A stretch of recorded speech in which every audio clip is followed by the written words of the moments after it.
बच्चों, नवोदय विद्यालय प्रवेश परीक्षा में जिस तरह से गणित पूछे जाते हैं उनका अच्छे से अध्ययन करना होता है, जो ज़रूरी सवाल होते हैं। और ऐसे सवालों को अध्ययन करना आवश्यक होता है जो सवाल हमसे नहीं बनते हैं, यानी उनको सीखना ज़रूरी है। आपको यहाँ बताएंगे विभाज्यता के नियम।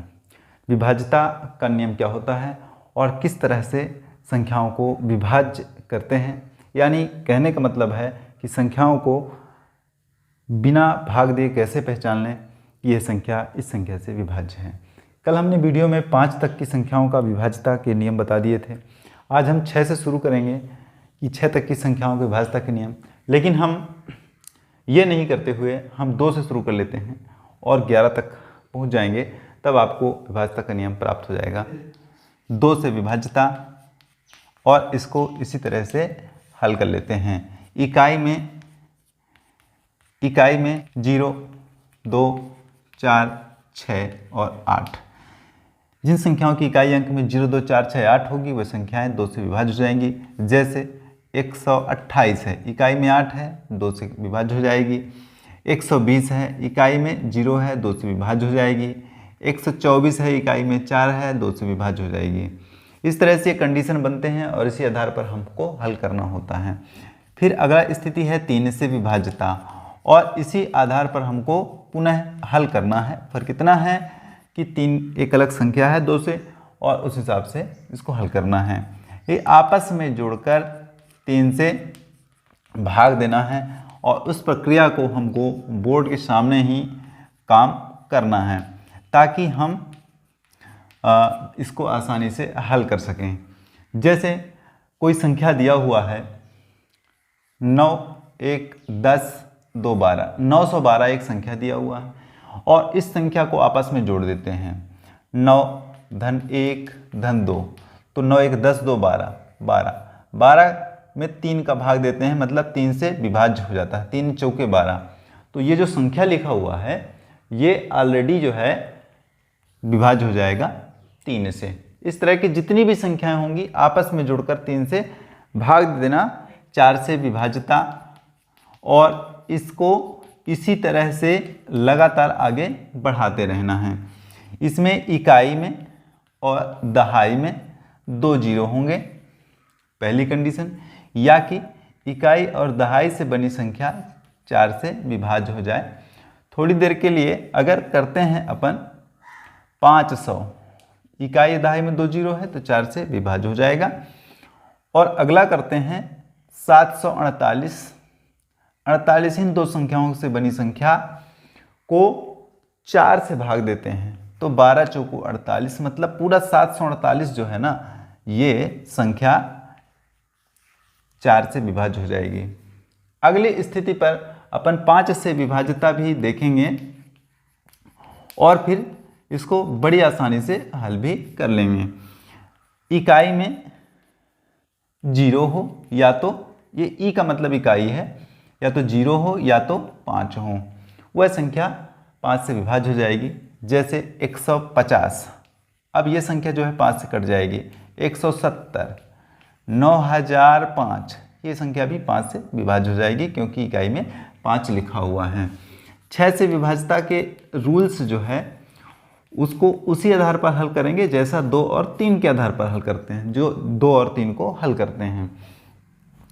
यानी 2 गुणे 3, सीधी सी बात 2 तिहाई 6 हो जाता है। जिसमें 2 के कंडीशन लग जाए और 3 के भी कंडीशन लग जाए वो विभाज्य हो जाएगी 6 से।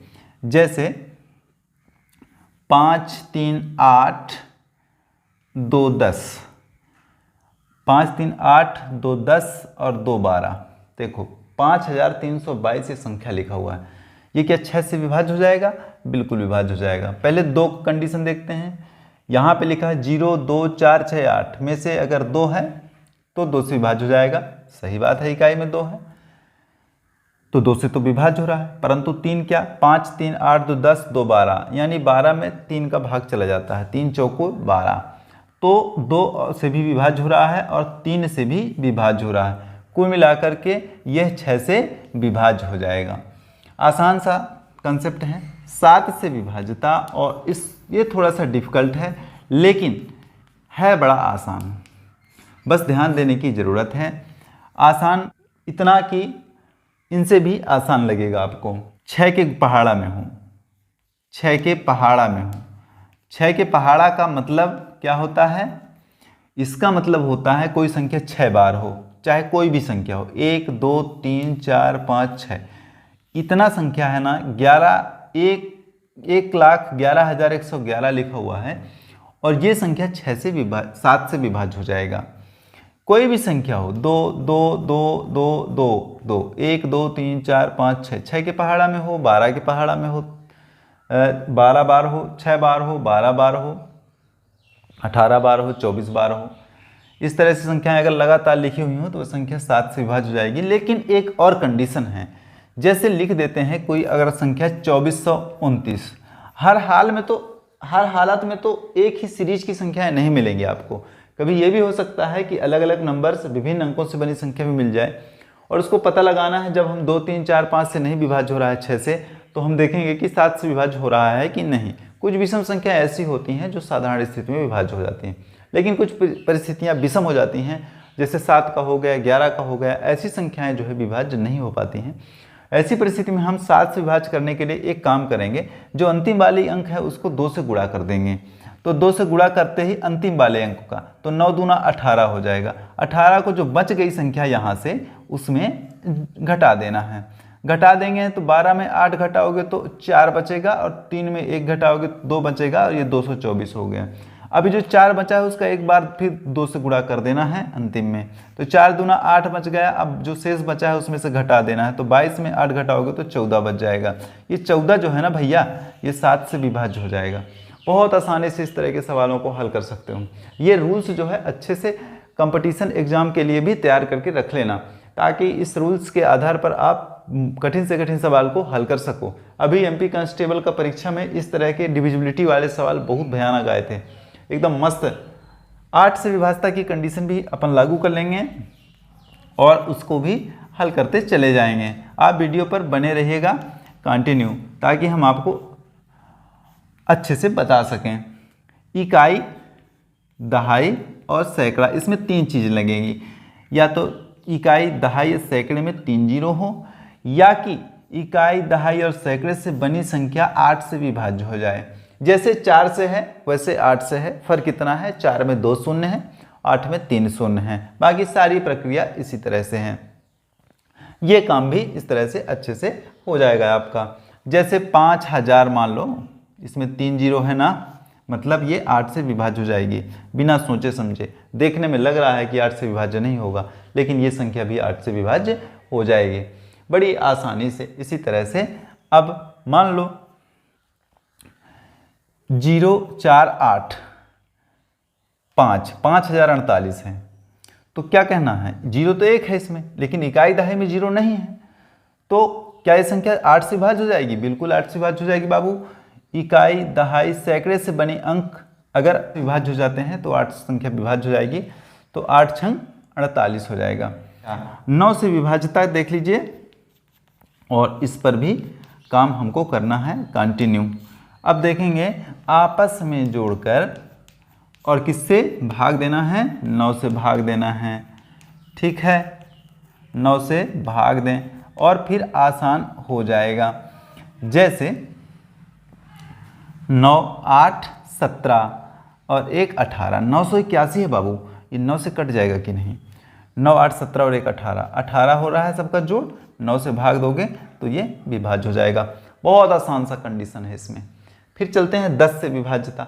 10 के विभाज्यता का नियम भी बहुत सरल होता है। 10 से विभाज्यता को आप किस तरह से हल करोगे, इसके लिए देखना है इकाई में 0 होना चाहिए, यानी इकाई में क्या होगा, इकाई में 0 होगा, वो संख्या 10 से विभाज्य हो जाएगी। वीडियो पर बने रहिएगा। 11 से विभाज्यता, और मेन हमारा चीज़ है 7 और 11 से विभाज्यता का सिस्टम जानना, कि 7 और 11 से विभाज्यता के नियम क्या होते हैं, जिस आधार पर हम सवालों को आसानी से हल कर सकते हैं और हमारे सवाल आसानी से लग जाते हैं। मुश्किल नहीं होता है सवालों को लगाने में। तब हमको 11 से विभाज्यता का नियम पता करना आवश्यक हो जाता है, जब हमको मुश्किलों का सामना करना पड़ता है इसको विभाज्य करने के लिए। बनता तो है लेकिन ट्रिक नहीं जानते हैं, नियम नहीं जानते हैं, जिस कारण से हमें दिक्कत होती है, दुविधा होती है और सवाल हमसे अच्छे से नहीं बन पाता है। तो इसमें क्या करता है, सम स्थान, दो चीज़ें इसका सूत्र है, एक तो सम स्थान के अंकों का योग और दूसरा होगा विषम स्थानों के अंकों का योग, और ऋण इसको घटा देंगे और वही चीज हो जाएगा विषम स्थान के अंकों का योग। और इसको हम उसी तरह से हल करेंगे जैसे पहले किए थे। सम स्थान के अंकों का योग और विषम स्थान के अंकों का योग, अगर अंतर उन दोनों का शून्य होता है तो वह संख्या जो है 11 से विभाज्य हो जाती है। इसमें कोई झगड़ने वाली बात नहीं है। थोड़ी देर के लिए 1 2 3 2 1 ये एक संख्या लिखा हुआ है, इसको पता करते हैं कि ये 11 से विभाज्य हो जाती है कि नहीं।